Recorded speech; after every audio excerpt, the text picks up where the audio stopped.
নমস্কার বন্ধুরা, আজকের এই ভিডিওতে আপনাদের দেখাবো কিভাবে বুঝবেন আপনার লক্ষ্মীর ভাণ্ডার থেকে অন্নপূর্ণা স্কিমে ট্রান্সফার হয়েছে কিনা।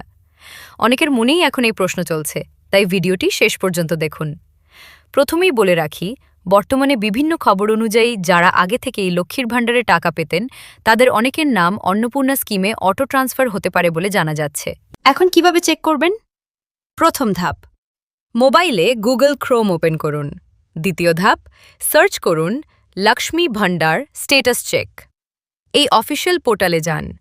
অফিসিয়াল পোর্টালে আসার পরে তারপর ট্র্যাক অ্যাপ্লিকেন্ট অথবা স্টেটাস চেক অপশন দেখতে পাবেন। এখানে আপনার আধার নাম্বার অথবা মোবাইল নাম্বার অথবা অ্যাপ্লিকেশন আইডি দিতে হবে।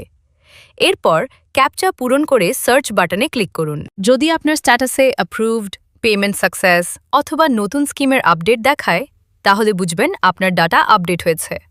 আর যদি পেন্ডিং বা ভেরিফিকেশন দেখায়, তাহলে কিছুদিন অপেক্ষা করুন। এখন অফিসিয়াল ওয়েবসাইটটি ঠিকভাবে রেডি হয়নি।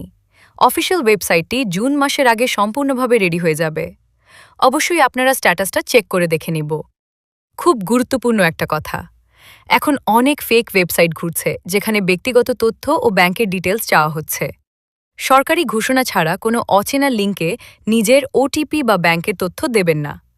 বর্তমান রিপোর্ট অনুযায়ী অন্নপূর্ণা স্কিম জুন মাস থেকে শুরু হওয়ার কথা বলা হয়েছে এবং লক্ষ্মীর ভাণ্ডারের উপভোক্তাদের অনেককেই নতুন স্কিমে যুক্ত করা হতে পারে। ভিডিওটি ভালো লাগলে অবশ্যই লাইক করবেন, চ্যানেল সাবস্ক্রাইব করবেন এবং পাশে থাকা বেল আইকনটি চাপতে ভুলবেন না।